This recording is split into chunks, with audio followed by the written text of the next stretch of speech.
Frente a la realidad sanitaria que enfrentamos el día de hoy, existe mucha incertidumbre y es relevante que podamos conocer y manejar cuáles son los efectos psicológicos de este aislamiento obligatorio y necesario para poder enfrentar y disminuir los riesgos del COVID-19. Muchas personas presentamos recursos diferentes, entonces algunas personas pueden enfrentar esto de una manera adecuada y de repente con menos situaciones de estrés. Sin embargo, otras personas pueden verse afectadas fácilmente demostrando situaciones emocionales como ataques de pánico o cuadros de ansiedad significativos.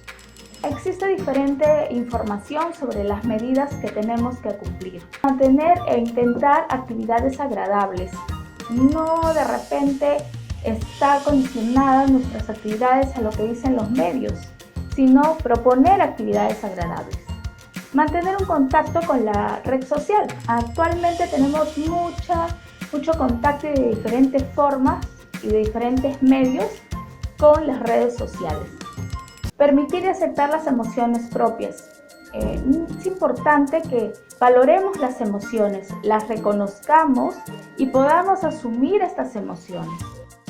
Poder compartir lo que sentimos, lo que pensamos, va a disminuir también los niveles de ansiedad. Evaluemos nuestra propia condición física, valoremos cómo estamos alimentándonos para poder también disminuir la preocupación del riesgo de un contagio.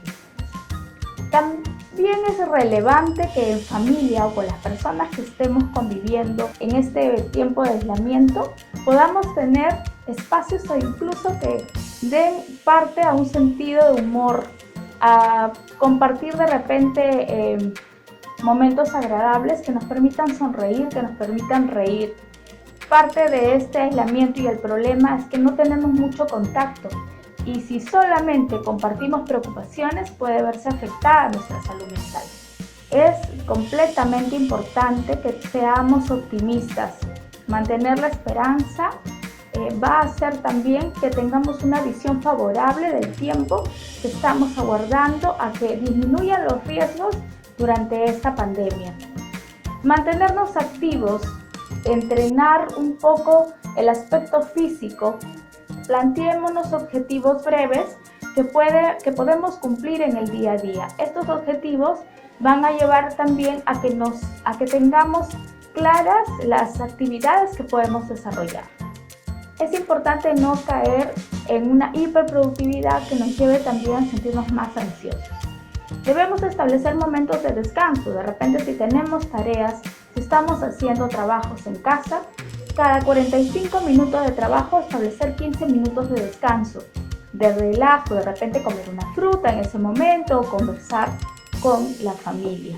Establecer una actividad diaria de disfrute que no esté ligada al trabajo pendiente a distancia o que esté ligado de repente a alguna actividad de ocio que disfrutemos. No nos pongamos, como les mencionaba, muchos objetivos. Podemos permitirnos ser flexibles haciendo estas pausas.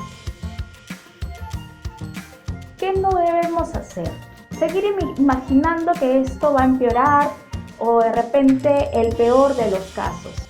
Entonces, si nosotros pensamos que esto va a generar una fatalidad en nuestro país, también vamos a empezar a sentirnos muy ansiosos, muy preocupados, muy temerosos y la conducta va a ser de repente llorar. Para prevenir ello seamos optimistas pero con la realidad de la mano, siempre protegiéndonos y también cuidándonos.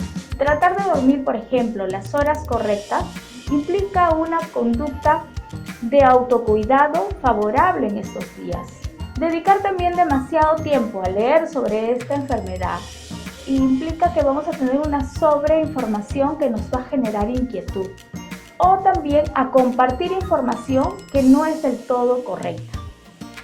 Y como ya hemos mencionado, tenemos que tener un espacio también para expresar nuestras emociones.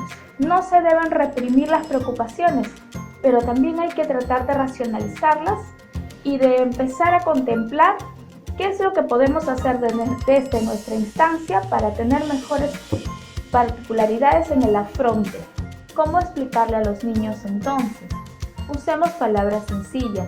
Se recomienda usar historias sobre cómo empezó esta enfermedad, cómo se transmite, cómo pueden prevenirse este contagio y por qué es importante que se mantengan en casa bajo el cuidado de su familia.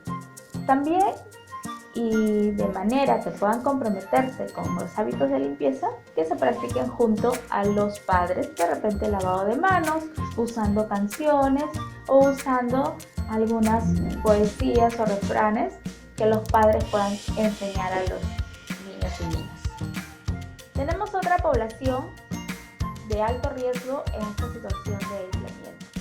Por ejemplo, hay un adulto mayor que ya presenta síntomas de un deterioro cognitivo y que requiere esparcimiento, que requiere salir, va ahora a tener que contenerse dentro de la casa. Que no se expongan mucho a noticias, a videos o audios que les puedan generar ansiedad. Tener cuidado en el acceso a la información que tienen. Compartir con ellos hechos simples, darles con optimismo la información sobre cómo se está cuidando a la población y de cómo de repente él podría contribuir. Practicar comunicación constante con ellos, preguntándoles sobre sus emociones y preocupaciones. Se han visto experiencias en las que adultos mayores realizan afiches en casa para compartir con su comunidad. La idea es que ellos puedan sentirse útiles y que frente a esta situación de aislamiento puedan contribuir con su comunidad o con su familia. Que se comparta actividades de manera equitativa y que pueda hacer esto a través de un diálogo. Limitar el tema del coronavirus como tema principal de conversación de la pareja. Se recomienda que antes de acostarse se converse acerca de un sueño, de algún ideal que tienen como pareja, más no de las últimas cifras de personas enfermas de coronavirus. La distribución adecuada de las tareas va a llevar también a que se puedan tener espacios de privacidad, tener un momento de disfrute personal de alguna actividad, ya sea incluso ver solo una película, puede ayudar también a que la comunicación, al contarnos esta actividad, pueda ser mejor llevadera la convivencia dentro del hogar. Y también es relevante que se tengan momentos de intimidad de pareja.